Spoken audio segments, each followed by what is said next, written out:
Hello and welcome to the Squiggly Careers podcast. I'm Sarah, one of your hosts, and this episode is part of a special series that we've created to bring to life some of the ideas and insights in our new book, You Coach You. In this series of 6 episodes, we'll be talking to experts to get their thoughts on how we can help ourselves through some of the knottier moments in our squiggly career. It might be coping with a challenging relationship at work, maybe you feel like your progress has stalled, or perhaps you're just figuring out how to find more meaning from your job. Every episode relates to a chapter in You Coach You, and today we're focusing on self-belief, and specifically the chatter that happens in our heads. You'll hear me talking to Kross, who is the author of one of my favourite non-fiction books of the last couple of years, which is called Chatter. And he's really going to talk to us about how we can dial down the volume of our chatter and instead sort of put our inner coach in charge. And he's full of practical ideas and insights, and is such a brilliant expert on this topic. So I'm really looking forward to sharing this conversation with you. I hope you find it useful, and I'll be back at the end to let you know who's coming up next. So let's start with the basics, because I think really important to make sure we all understand this idea of chatter. And so what do you define as the difference between your inner voice and that unhelpful chatter that can get in our way? When I'm using the term inner voice, what I'm talking about is our ability to silently use language to reflect on our lives.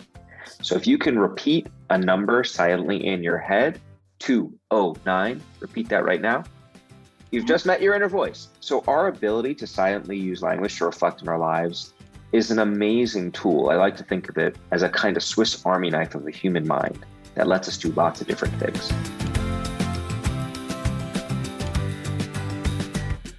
Your inner voice is part of something called our working memory system. It's a basic system in the mind that lets you keep information active for short periods of time. So your inner voice lets you do that, but a lot of other things too, like simulate and plan. So before I go on an interview or before I have to give a big talk, I'll, in my head, simulate my answers. I'll go over what I'm going to say before the presentation or the interview. Word for word, often, I will rehearse the response. That's my inner voice allowing me to simulate what I'm going to say. Absolutely essential to performing well in those contexts. We also use our inner voice to coach ourselves through difficult times. A lot of people experience this, myself included, when I'm exercising.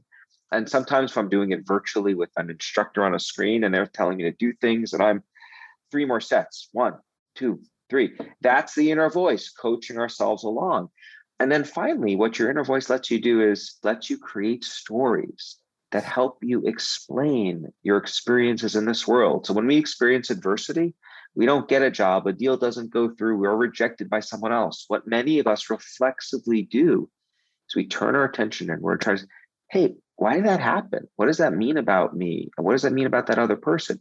And we use that inner voice that we possess to create a narrative that explains what we've just gone through, that ultimately lets us move on with our lives. So keeping information active in your heads, coaching yourself along, simulating, creating stories.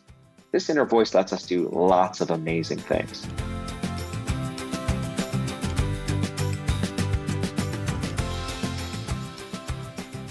The catch is that when we experience problems in our life, difficult experiences, when we're rejected, when we're anxious, when we're depressed or angry, we often reflexively try to tap into this inner voice to help get through those tough times.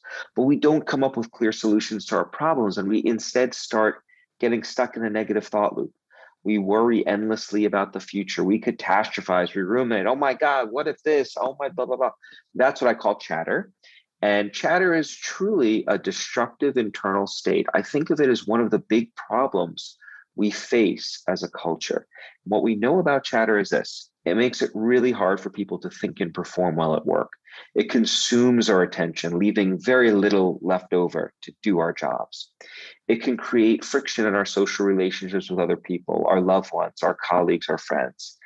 And it can even damage our physical health, leading to things like cardiovascular disease and even certain forms of cancer. So it's a real issue. And it's for that reason why I've spent so many years studying it in the lab. And the good news is that we know there are lots of very simple, practical tools that people can use to manage it. Science-based tools, I might add, tools that have been validated by science to help people.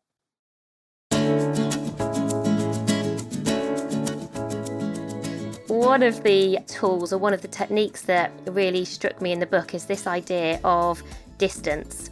And though distance doesn't necessarily solve our problems, it does seem to give us data, and it does seem to increase the likelihood that we can find our way through obstacles or challenges. So perhaps you could just describe to our listeners how that works and why I've now had to start drawing flies in workshops, and people have responded really well to the fly. So here's what we know about chatter. When you're experiencing chatter, it zooms us in on our problems. You get stuck in this tunnel vision-like way of thinking about the issue at hand. And when you're zoomed in really narrowly on the issue that's bugging you, it becomes more difficult to see alternative solutions to that problem, which often lie in your surroundings when you could zoom out and see the bigger picture. What the fly speaks to is adopting a fly on the wall perspective, taking a step back to get some distance on our problems, to like that fly on the wall, peering down at the scene that is your life, right? Seeing the big picture and then trying to figure out a solution when taking that additional data into account. One of the things we've learned about distancing over the years is that there's not just one way to do it. There are many different tools for adopting this zoomed out fly on the wall perspective. And so let me just describe a few very briefly for listeners. One thing you can do is you can zoom out using something that we call temporal distancing or mental time travel. And this is a tool that I've relied on a lot myself personally during the pandemic. When we're stuck dealing with the adversity of COVID and we're thinking about how awful our situation is right now, one thing we could do is think, well, how am I going to feel about this problem? Not right now, but how am I going to feel about this 6 months from now or a year from now, when more therapeutics will be available, when our vaccines will be even more widespread, and so on, right? When you look forward into the future, what that often does for people is it gives us a sense of hope, because we realize that as awful as what I'm going through is right now, it's temporary. It will eventually get better, as all pandemics have in the history of our species. We have persevered through them. It's taken different periods of time, but we've gotten through them. When you're able to recognize that what you're going through right now is temporary, that gives us hope, which can be a powerful tonic for a inner voice run awry in the form of chatter.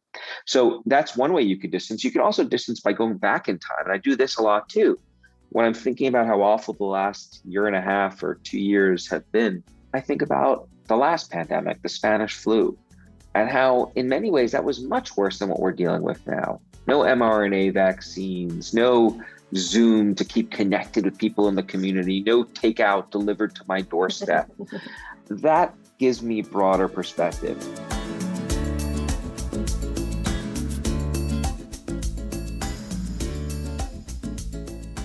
One other tool I'll just throw out there that I also rely on a lot is something called distanced self-talk. What this involves is using a linguistic tool to help give me advice like I would give advice to someone else who I care about. What's been remarkable in a lot of our studies is when we look at what people are thinking to themselves, what they're saying to themselves when they're experiencing chatter, they're saying things to themselves that they would never dream of saying to their best friends or loved ones. In many cases, they're saying things to themselves that they wouldn't even say to their worst enemies. And yet they have no problem thinking these things about their own life. And so, it's one thing to tell a person, hey, try to give yourself advice like you'd give advice to your best friend. But sometimes when you're stuck in chatter, it can be hard to do that. And so what we find is that there's a linguistic tool that can make it easier for us to give ourselves that advice. And what it involves doing is using your own name and the second person pronoun you to try to coach yourself through a problem. Using those parts of speech silently, I might add. In our head, when we use our name to try to work through a problem, what it essentially does is it turns on the machinery that we possess for thinking about other people. If you think about when we use names or words like you, we use those parts of speech when we think about and refer to other people. So the links in our mind between names and thinking about others, really, really strong. And so when you use those parts of speech to coach yourself through a problem, it's making it easier for you to shift perspective, for getting you to think about yourself like you were someone else. And that makes it a lot easier for us to advise ourselves effectively.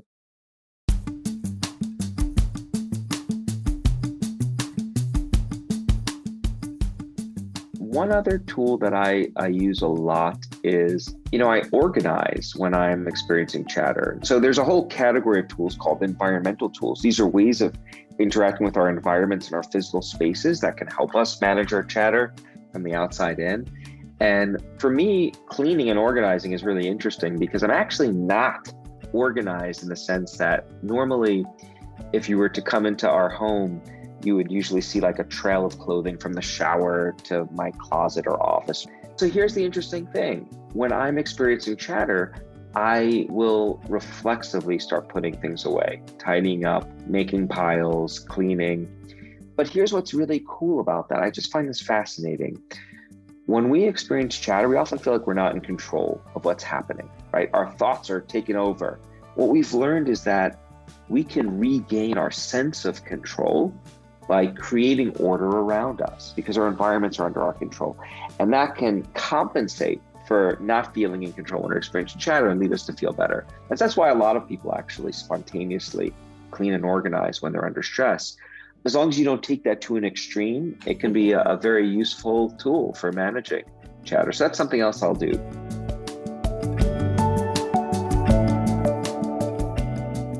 And so when people are in those spirals and you perhaps think, I'm feeling stuck in that spiral, I can't escape the spiral, what can help you to stop and start to make a bit of positive progress, have you found? People often ask me, so I've spent the past 20 years doing research on chatter, I've written a book. Do I ever experience it? Yes, I do. I'm a human being. I think most of us do. So yeah, I experience it at times, but what I've become really good at is number one, noticing it the moment it starts to brew, because I know what chatter is, because I have a vocabulary for describing this internal experience. I know when it's beginning to happen. And then once I begin to sense it happening, I immediately start using different tools to nip it in the bud. And so I'm actually really good at muffling the chatter. And I think that's the potential that knowing about these science-based tools has for folks, right? Once you know about these tools, it becomes easier to implement them really quick. I want to segue to other people. And in fact, what we know from lots of research is that many of us, when we experience chatter, that chatter motivates us to share it with other people. Yeah. Chatter acts like jet fuel. We usually find people to talk to. Now, it turns out other people can be a huge resource for us or a tremendous vulnerability. And this is one domain that I think people want to think really carefully about. Who do you actually go to get help with your chatter from your social network? Because there are lots of folks in our social network who care deeply about us. They're kind, loving people. We may even be related to them. They're not good at helping us with our chatter, and they could actually make it worse. And so what we've learned is that there are two qualities that really capture a good chatter advisor. What a good chatter advisor does for us is they take a little bit of time to listen and hear what we're experiencing, what we're going through.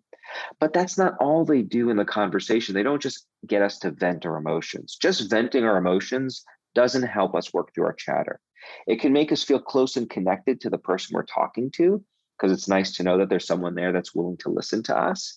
But if all we do is vent about our feelings, we often leave those conversations just as worked up as when we began. The really skilled chatter advisors do two things. They take a little bit of time to hear us out, to learn about our experience, but then at the appropriate time in the conversation, they start cueing us to go broad. They start asking us questions or giving us feedback from their own lives about how they've dealt with the situation. So, Sarah, that sounds awful, but that's just one isolated example. Think about all the other wonderful interviews you've done, or, hey, here's what's happened to me when I've dealt with that situation. Here's how I managed it. And so they're trying to shift us out of this venting mode and into this broader perspective mode to help us ultimately find solutions to work through the problems. That's the signature of a good chatter advisor. When I was trying to figure out, what do I put into the book Chatter? What tools do I talk about? And how can I best help people who are trying to work through their chatter in their lives? The best I can do, based on what we know from the science point of view, is give people access to these tools. And there are about 27 or so that I talk about in the book. Then it's up to, I think, readers to figure out, hey, well, what are the combinations that work best for me, given the unique situations that I'm experiencing? And sometimes there's a bit of trial and error. You try this out, it works, you keep doing it. You try this out, doesn't work, you go to something else. And just to finish, we end all of our interviews on Squiggly Careers podcast by asking you just to share one piece of career advice which has either really helped you, so advice you've had that has really stayed with you, or it can just be your own words of wisdom. I'll throw in two things really quick. And the first is somewhat of a cliche, but it's really been true for me, which is, if you can, try to find something that you enjoy doing, because if you enjoy what you spend your work life doing, it ends up not feeling like work, which has this bad label, but instead feels like a joy. And I'm privileged to have that experience doing research on the topics and writing about that we talked about today. So do try to find something that you love doing. And the second one is a bit more practical and concrete, which is oftentimes we don't know what to focus on each day if you have lots of potential things to work on. And someone once told me, he wakes up every morning and thinks, what project has the best potential to have the most impact and to get done in a reasonable amount of time? And that's how he focuses on what to do. And that's something I often use as well as a tool. Thank you so much for taking the time to listen to today's episode. I hope you found that a really helpful listen. I really enjoyed talking to Ethan. I loved his work and his writing already, and I'm always relieved when people are as good in real life as they are through the words that they write. Next in our series, you'll hear Helen talking about relationships with Thomas Erickson, who's the author of lots of books, but the one that most people have probably heard about is called Surrounded by Idiots. So I'll be really fascinated to hear that discussion. And of course, You Coach You is out now. It has more than 50 ideas for action, 100 coach yourself questions, and lots of tools to try out. So whether you're trying to build your belief, develop in a new direction, or invest in your resilience reserves, if that sounds like it would be useful, please do grab a copy. And we'd love you to support and share our work however you can. So if you're already reading it, please let us know what you think. We'd love your feedback, and tag us in your posts and pictures where we're just at Amazing If. We don't often get to see that many people actually reading the words that we write, so we really do like those pictures, so please do send those. Thanks so much for listening, and we'll speak to you again soon.